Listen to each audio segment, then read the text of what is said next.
Greetings, colleague. I hope you are well today.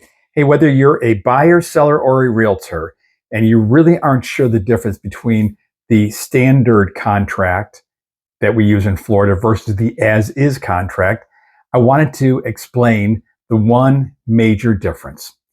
In paragraph 12 on the as-is contract, and I'm recording this on June 18th, 2026, paragraph 12 gives the buyer X amount of days, if left blank 15. Normally I would put 7 or 10 days in there for my buyer to do an inspection. That's their inspection time frame.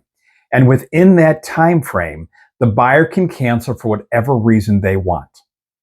It doesn't matter if they do an inspection or not. It's really very, very clear. It states that the buyer at their absolute and sole discretion may cancel this contract within the time frame of inspection. Since it is so clear what that says, if the sky is blue or it's raining, the buyer can cancel the contract within the time frame for inspection and get their deposit back.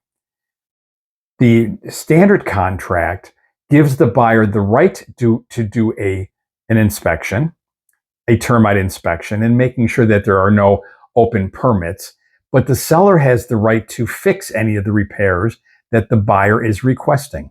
It kind of holds the buyer's feet to the fire a little bit more than it would with the as-is contract.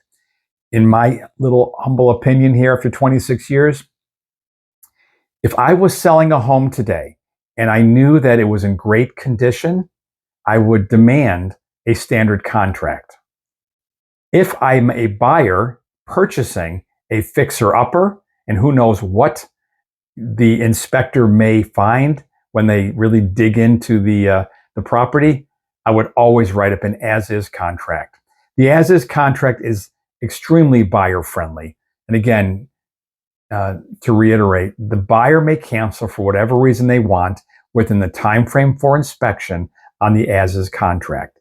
With the standard contract, the buyer would do their inspection, and then they could give a list of repairs to the seller, asking them to fix them. And the buyer just can't cancel because it's raining or the sky is blue. So if you'd like any help writing a contract, have questions on it, I also have a solution for those that are going to write up a standard contract, but the buyer wants the right to cancel. I'll share that with you if you simply ask. I'm John Rurkowski. I help families and realtors transition to the next chapter in their life. If you'd like help with anything real estate related, reach out to me. I'd be more than honored to help. And until we do chat, take care of yourself and each other and be well. Peace.